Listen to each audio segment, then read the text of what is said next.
আমাদের যুবদলের এরশাদ সরকারের বিরুদ্ধে কিন্তু ৩৫০ মামলা। তো এই যে এই মামলাগুলি আমরা এটাকে পরিচালনা করতে যে আমাদের কত কষ্ট হয়েছে। আমি বাংলাদেশ জাতীয়তাবাদী দল বিএনপির ঢাকা মহানগরের সাবেক যুগ্ম সাধারণ সম্পাদক। বর্তমানে তো আহ্বায়ক কমিটি আছে, দুজন আছে, বাকি আমরা কাজ করছি।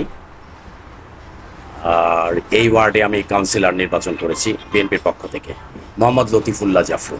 এতটা সময় বাইরে ছিলেন, তো জনগণের সাথে কি একটা গ্যাপ তৈরি হয়েছে কিনা? আসল কথা কি, জনগণের সাথে গ্যাপ আমাদের কোনোদিনই ছিল না। কারণ জনগণ, যারা সাধারণ জনগণ আছে, তারা আমাদের পক্ষেই কিন্তু কথা বলে। আমরা যে নির্যাতিত হচ্ছিলাম, তখন কিন্তু এই জনগণগুলাই আমাদেরকে সাহস দিত। ফোনে আলাপ হতো, অনেক ময়মুরব্বি ভয়ে হয়তো আতঙ্কে কথা বলতে পারতো না, কিন্তু ফোনে কথা বলতো। অনেক এলাকার মুরব্বীরা সাহস দিত, করতো যে না, এক সময় হবে, ইনশাল্লাহ এটার অবসান হবে।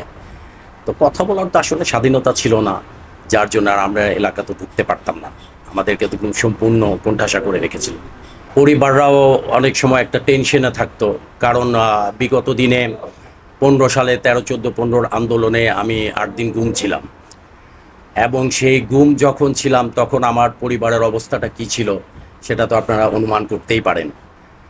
আমাকে যখন আমার খোঁজ পাচ্ছিল না, করছিল না, তখন আমার ফ্যামিলি গিয়ে বলেছে যে ঠিক আছে, আপনারা যখন মেরে ফেলেছেন লাশটা দেন।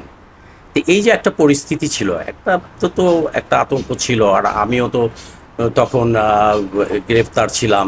কিভাবে নির্যাতন করেছে সেটা তো আমি বলতে পারি, একমাত্র আল্লাহ ছাড়া আর আমি ছাড়া কেউ জানে না। যে তখন তো চিন্তাই করেছি হয়তো মারা যাব। সাবেক প্রধানমন্ত্রীর ছেলে জয় সাহেবও বলেছেন যে আমরা সমঝোতায় একটু সুন্দর আগামী দেশ চাই। সেক্ষেত্রে আপনার কি মনে হয় আগামীতে রাজনৈতিক প্রেক্ষাপটটা কোন দিকে যাবে? না, রাজনৈতিক প্রেক্ষাপট তো একটু পরিবর্তন আসবেই। কারণ সাধারণ জনগণ এবং আমরা যারা পলিটিক্স করি বিভিন্ন দলের, সবারই কিন্তু একটা চাওয়া ছিল। আপনারা খেয়াল করবেন যে বিএনপি দীর্ঘ 15 বছর যে আন্দোলন সংগ্রাম করেছে, যেগুলি দাবি তুলে আসছে, সেগুলি কিন্তু এখন সাধারণ জনগণ সেই দাবিগুলি তুলছে। আগে কিন্তু আমরা এই রাজনীতি হিসাবে আমরা এককভাবে এই দাবিগুলি তুলে আসছিলাম। তখন হয়তো অনেকে ভয়ে থাকুক, আতঙ্কে থাকুক, আমাদের সাথে রাজপথে নামতে পারে নাই। কিন্তু যখন লাস্ট পর্যায়ে যখন কোটা বিরোধী আন্দোলনটা হলো, আপনারা দেখবেন যে আমাদের কথার প্রতিধ্বনি কিন্তু তাদের মুখ থেকে বের হচ্ছে। এবং এই আমরা রাজনীতিবিদ এবং সাধারণ স্টুডেন্টগুলি একসাথে হয়ে, সাধারণ জনতা একসাথে হয়ে, একবদ্ধ হয়ে আন্দোলন সংগ্রাম করেই কিন্তু এই পরিবর্তনটা আজকে আসা। আপনারা জানেন যে আসলে দীর্ঘ 15 বছর আমাদের সাথে যারা রাজনীতি করেছে, আমরা যারা রাজপথে ছিলাম, আমরা কিন্তু সাংঘাতিক রকমের একটা ইসের মধ্যে ছিলাম। এই ফ্যাসিস্ট হাসিনা আমাদেরকে এমন কোনো কিছু নাই যে তারা না করেছে। গুম বলেন, হত্যা বলেন, মামলা বলেন, এক একজনের মামলা আমাদের এই যে আশপাশে আমার যেগুলি আমাদের সহকর্মী আছে, এক একজনের বিরুদ্ধে 50টা, 60টা, 70টা মামলা এক সুরে পড়ে আছে। আমাদের যুবদলের এরশাদ সরকারের বিরুদ্ধে কিন্তু ৩৫০ মামলা।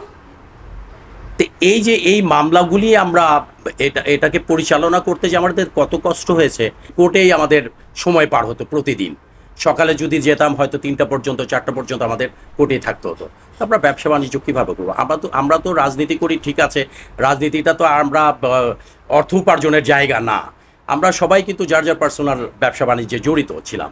কিন্তু বিগত দিনে আমরা এই ব্যবসা বাণিজ্যতে আমরা বসতে পারি নাই।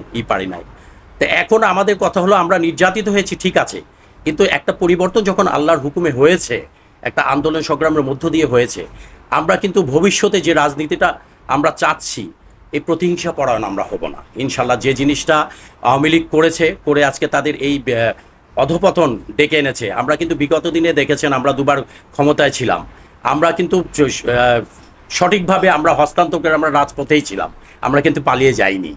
কিন্তু আজকে দেখেন এই অত্যাচারের ফলটা কি হয়। এই অত্যাচারের ফলটা আজকে সবাই দেখছে। আমরা আমাদের কথাগুলি আমরা জনগণের মাঝে পৌঁছে দিতাম, বিভিন্ন পৌঁছে দেওয়ার চেষ্টা করতাম। সাংবাদিকরাও, অনেক সাংবাদিক আছে যারা আমাদেরকে খুব সাহস দিত। এটা সত্য, এটা অস্বীকার করার কিছু নাই।